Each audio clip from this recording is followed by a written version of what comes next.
नमस्कार। वंदे मातरम। राष्ट्रीय जागरण अभियान प्रेरित ब्रह्मनाथ चैनल में आप सभी राष्ट्र प्रेमी दोस्तों का स्वागत है। दोस्तों, कहा यह जाता है कि भारत में सारी दुनिया की झांकी होती है। समय के पटल पर जैसे भारत एक दर्पण है। वर्तमान और आने वाली दुनिया के पथ प्रदर्शन के लिए भारत का ज्ञान ही श्रेष्ठ ज्ञान है और वो भारत से ही प्राप्त होता है। लेकिन दोस्तों, हमें ये भी देखना है कि वर्तमान में खुद भारत और भारतवासी किस तरफ जा रहे हैं। अपने मूल्यांकन करने का ये समय है दोस्तों। और इतिहास में कभी कभी संस्कृतियों को, समाजों को अपना पुनर्मूल्यांकन करना पड़ता है और करना भी चाहिए। नमस्कार। 100% स्वदेशी आपकी अपनी इस साप्ताहिक चैनल ब्रह्मनाथ में आप सभी का स्वागत है। दोस्तों, आगे बढ़े उससे पहले आपको एक हमेशा की तरह विनम्र निवेदन है कि आप अपने इस राष्ट्रीय चैनल को ज़रूर सब्सक्राइब करें और अपने दोस्तों या अपने परिजनों तक भी पहुंचाएं, उसको शेयर करके। जैसे कि आप जानते हैं, ब्रह्मनाथ कोई व्यावसायिक चैनल नहीं है, अपितु राष्ट्रीय जागरण अभियान का एक प्रयास मात्र है। तो जागो भारत, जागो। इस आंदोलन का आप भी हिस्सा बन सकते हैं और आप भी राष्ट्र प्रेम का ब्रह्मनाथ कर सकते हैं। आपसे बहुत उम्मीदें हैं, आप जरूर हमारे साथ जुड़िए। दोस्तों, आइए अब हम आज के मुख्य समाचारों और उसके भीतर में छुपे विचारों की ओर आगे बढ़ें। आज सबसे पहले हम बात करेंगे गुजरात के चुनाव परिणामों की। आज हम देश के लिए बहुत ही जो जरूरी है वो समान सिविल कोड के क्रांतिकारी बिल के बारे में भी कुछ बातें करेंगे। दोस्तों, हाल ही में चीन और सऊदी अरेबिया ने सामरिक संधि की है और इसके तहत दोनों मुल्क और करीब आए हैं। अमेरिका और दुनिया के सामने उठे प्रश्नों की इस बारे में हम जानकारी लेंगे। और आखिर में दोस्तों, वंदे मातरम में गुजरात के चुनाव और चुनावी विजय के बाद प्रधानमंत्री श्री नरेंद्र मोदी जी का भाजपा के कार्यकर्ताओं के समक्ष जो राष्ट्र के लिए विचारों दी गए हैं उसके बारे में हम कुछ जानेंगे। तो आइए चलते हैं पहले गुजरात चुनावों के नतीजों की ओर। दोस्तों, जैसा कि हम सब जानते हैं, गुजरात विधानसभा चुनाव में भाजपा ने एक प्रचंड ऐतिहासिक जीत हासिल की है और इस जीत के द्वारा देश के राजकीय समीक्षकों को मानो चौकन्ना कर दिया है। 27 साल के गुजरात में शासन कर रही भाजपा उसके शासन को इस चुनाव परिणामों ने और नई मोहर लगा दी है 5 साल के लिए और गुजरात की जनता ने फिर से विश्वास व्यक्त किया है। विपक्ष की पार्टियों में दोस्तों जैसे इस परिणामों से सन्नाटा फैल गया है।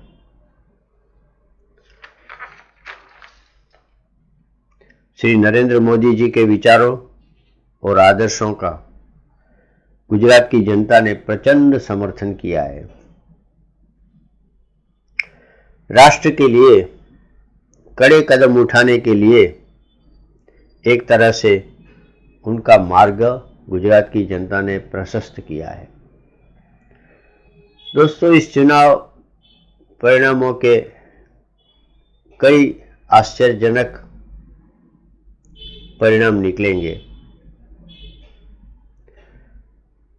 भारत राष्ट्र एक नए इतिहास रचना की ओर जैसे निकल पड़ा है। एक नए मोड़ पर हम प्रस्थान कर रहे हैं। भारत की नई पीढ़ी एक सामाजिक और सांस्कृतिक क्रांति की तरफ, विकास और स्वावलंबन की चुनौतियों की तरफ जैसे मजबूती से आगे चल पड़ी है। मानो ये एक चुनाव न होकर भारत जोड़ो का एक सही अर्थ में सार्थक अभियान है। राष्ट्र के सामने अनगिनत संभावनाएं पड़ी हैं तो अनेकों सवाल भी सामने खड़े हैं, लेकिन राष्ट्र को विश्वास है श्री मोदी जी के नेतृत्व में और उसके ओजस्वी नेतृत्व में हम अपने लक्ष्य तक जरूर पहुंचेंगे। ऐसा दृढ़ विश्वास गुजरात की जनता ने बताया है और देश में एक संदेश दिया है। दोस्तों, हम देखें तो गुजरात के साथ साथ दो और जगह पर चुनाव भी हुए। इसमें हिमाचल प्रदेश और स्थानीय इकाई दिल्ली एमसीडी के भी चुनाव हुए। एक त्रिकोण बन गया जैसे। वो त्रिकोण में एक तरफ श्री नरेंद्र मोदी जी की नेतृत्व है, दूसरी तरफ राहुल और प्रियंका जी की बात है, और दिल्ली नगर निगम को देखें तो अरविंद केजरीवाल जी जो हैं उनका चित्र उभर कर सामने आया है। ये तीन जो दृष्टिकोण है अलग अलग, उसमें से हमें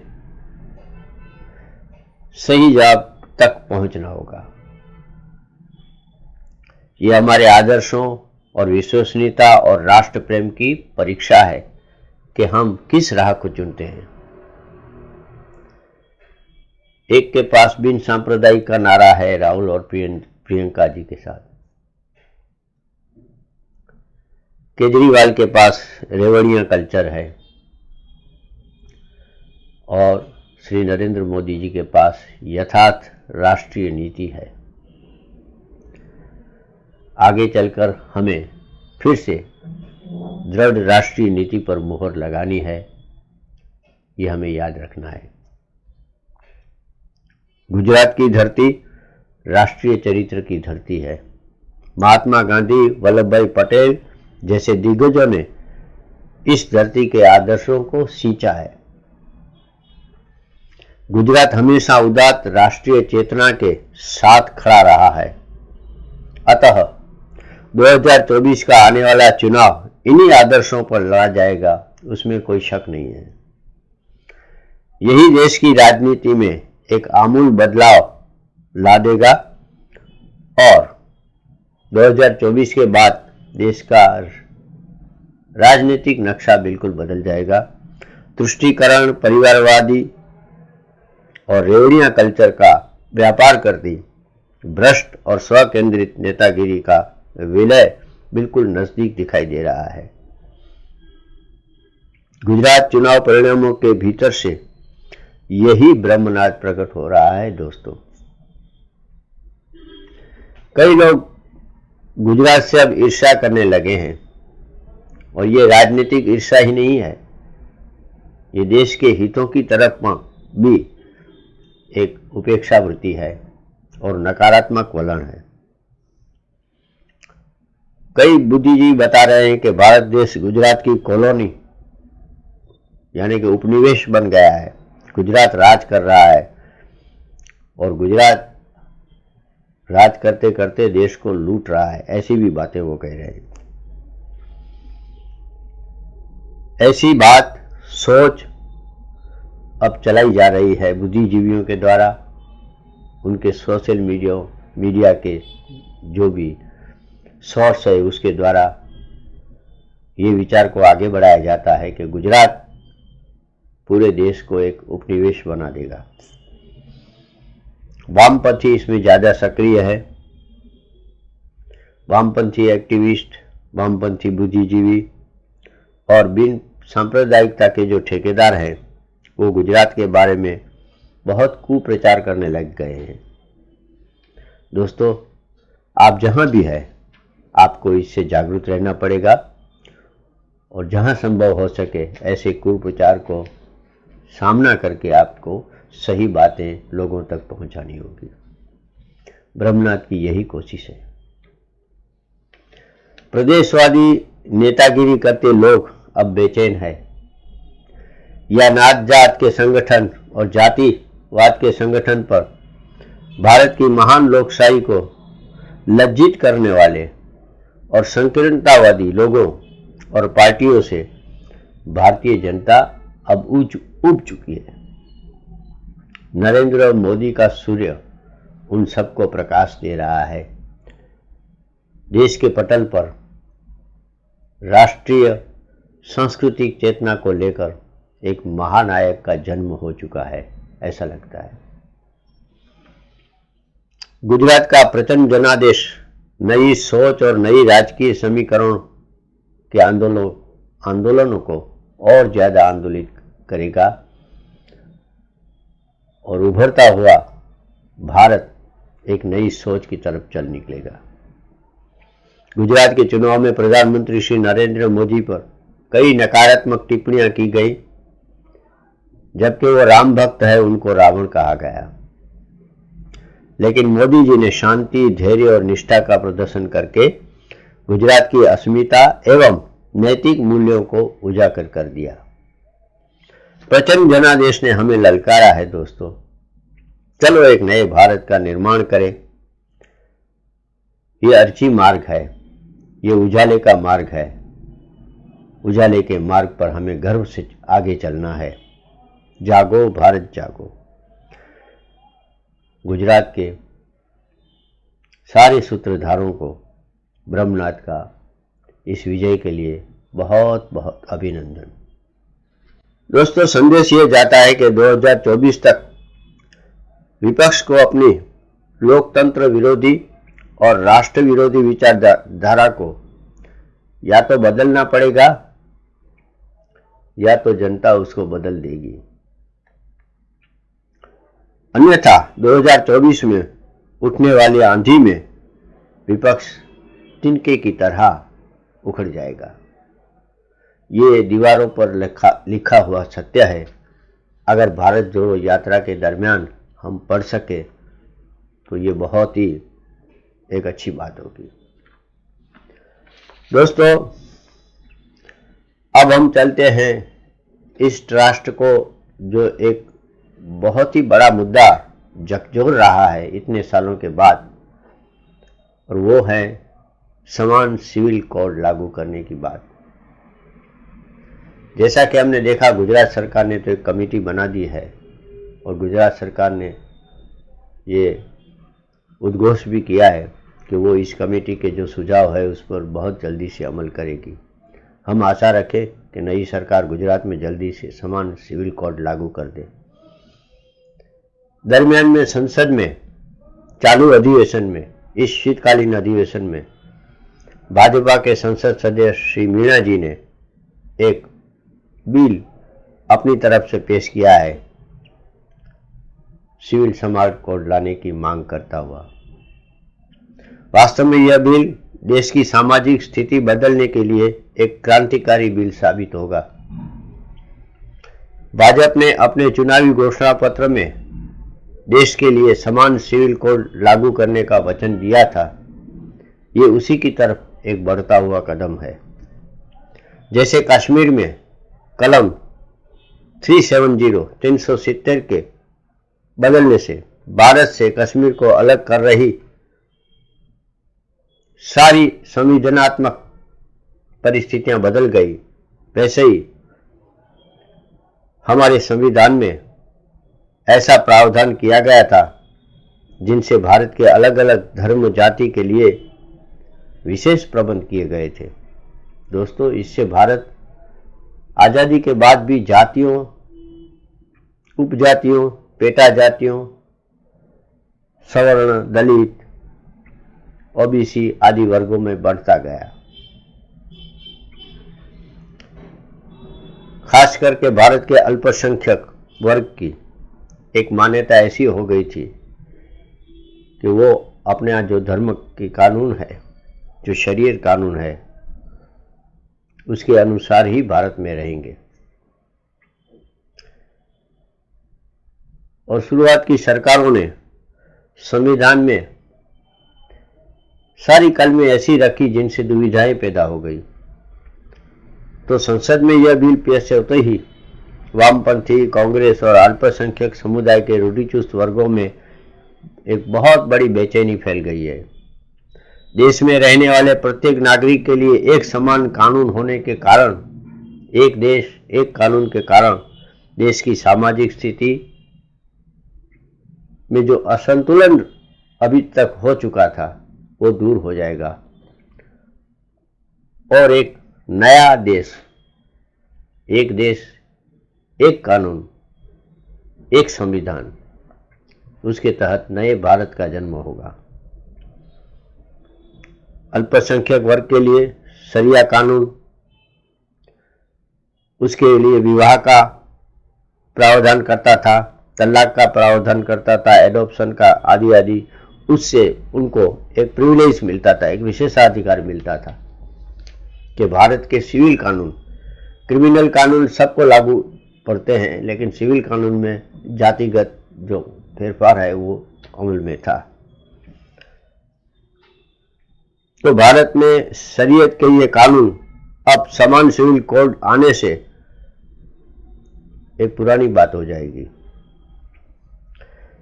संविधान की 25 और 28 की कलम सब भारतीयों को धार्मिक आजादी देती है, अपने अपने धर्म के नियम और आचार विचार के पालन की भी स्वतंत्रता देती है।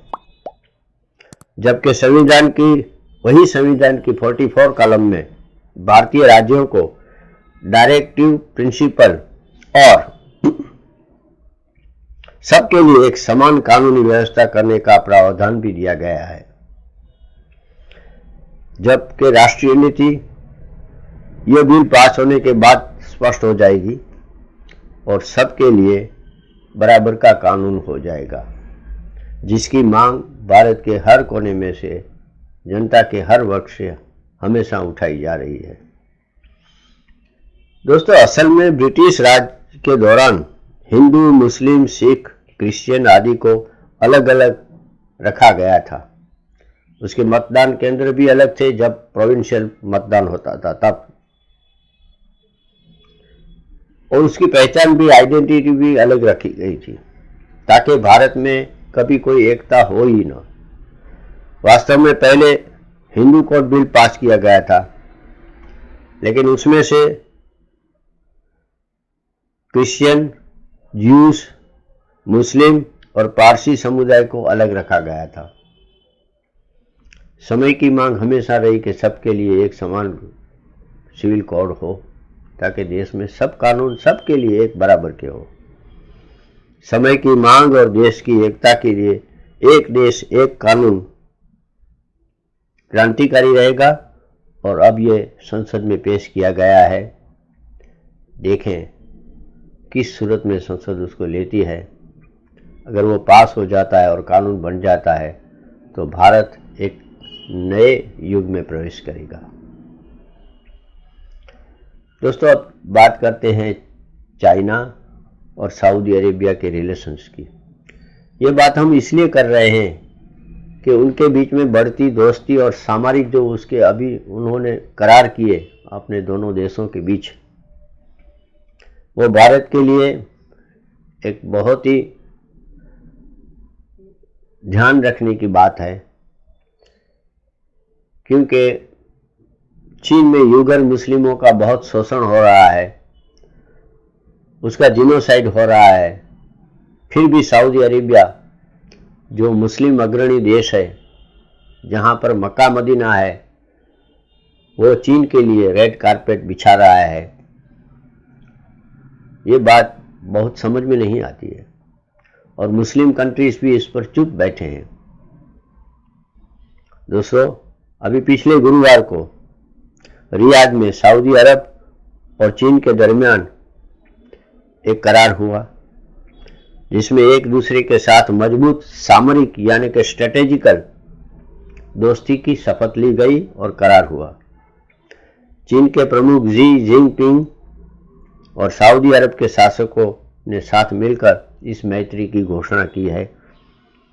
चीनी राष्ट्र प्रमुख की रियाद मुलाकात के दरमियान दोनों देशों के बीच ऊर्जा और संरक्षण पर स्ट्रेटेजिक रिलेशंस बनाने के लिए करार किए गए। विश्व में कई पत्रकार इसको गेम चेंजर बता रहे हैं, लेकिन अमेरिका, यूरोप और नाटो के देश और खास करके चीन के पड़ोसी देश इससे बहुत गंभीर देख रहे हैं और इसको बहुत गंभीरता से उसको विश्लेषित करके सोचना चाहिए। चीन की दुश्मनी हमारे साथ है। हमें चीन और सऊदी अरेबिया की इस नई संधि के बारे में बहुत बहुत सचेत रहना पड़ेगा।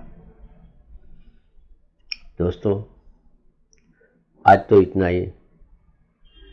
वंदे मातरम में आज हम देखें, गुजरात के चुनाव में अभूतपूर्व विजय के बाद दिल्ली स्थित भाजपा कार्यालय में प्रधानमंत्री जी ने जो संबोधन किया, उसमें से कई महत्व की राष्ट्र के लिए बातें हैं।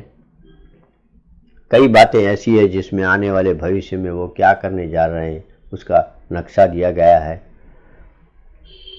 और कई बातें ऐसी हैं जो इस देश में सामाजिक और सांस्कृतिक क्रांति के लिए ये चुनाव के परिणाम कितने उपयोगी रहेंगे और आगे क्या होगा, इसके बारे में हमें दिशा देती है। तो आइए चलते हैं वंदे मातरम में। आप देखें वंदे मातरम और हमें आप आज्ञा दें। फिर से अगले अंक में किसी नई सोच के साथ, किसी नए विचार के साथ हम आपसे मिलते रहेंगे और राष्ट्र के लिए ब्रह्मनाद करते रहेंगे। फिर से आपसे प्रार्थना, आप हमारे साथ जुड़िए, हमें मजबूत कीजिए, इस राष्ट्र को मजबूत कीजिए और अपने दोस्तों में या परिवारजनों में इसको सब्सक्राइब करवाएं। बस यही है हमारी आपसे उम्मीद है। तो हम चलते हैं। धन्यवाद। जय हिंद। साथियों, आज के जनादेश में एक और संदेश है। समाज के बीच दूरियां बढ़ाकर राष्ट्र के सामने नई चुनौतियां खड़ी करके जो राजनीतिक दल तत्कालिक लाभ लेने की फिराक में रहते हैं, उन्हें देश की जनता, देश की युवा पीढ़ी देख भी रही है और समझ भी रही है। अगर कोई ईमानदारी से आत्मचिंतन करे तो ये पाएगा कि आजादी के बाद से पहली बार आज देश में एक ऐसी सरकार है जो महिलाओं की समस्याएं, उनकी चुनौतियां, उनकी आवश्यकताएं, उनकी आकांक्षाएं, उसे समझने का लगातार प्रयास कर रही है और उसके अनुसार काम की योजना बनाती है। गांव देहात से लेकर शहर तक, घरेलू कार्य में व्यस्त महिला से लेकर स्वरोजगार करने वाली या किसी रोजगार से जुड़ी महिलाओं के लिए जितना भाजपा सरकार ने किया है, उतना पहले किसी भी सरकार ने नहीं किया। आज आदिवासी भाजपा को अपनी आवाज मान रहे हैं। आज भाजपा को आदिवासी समुदाय का जबरदस्त समर्थन मिल रहा है। इस बदलाव को पूरे देश में महसूस किया जा रहा है। ऐसा इसलिए हो रहा है क्योंकि दशकों तक जिन आदिवासियों की आकांक्षाओं को नजरअंदाज किया गया, वो अब देख रहे हैं कि भाजपा लगातार उनकी उम्मीदें पूरी करने में जुटी है। ये भाजपा ही है जिसके प्रयासों से देश को पहली आदिवासी राष्ट्रपति मिली है। ये भाजपा ही है जिसने आदिवासी कल्याण के लिए बजट बढ़ाया और आदिवासी क्षेत्रों में विकास को रफ्तार दी। भाजपा सरकार ने ऐसे अनेक कदम उठाए हैं जिससे आदिवासी समुदाय के लोगों को आर्थिक रूप से मजबूत बनाया जा रहा है। देश भर में आदिवासी स्वतंत्रता सेनानियों के म्यूजियम बनाकर भाजपा आजादी के उन वीर योद्धाओं को सम्मान दे रही है।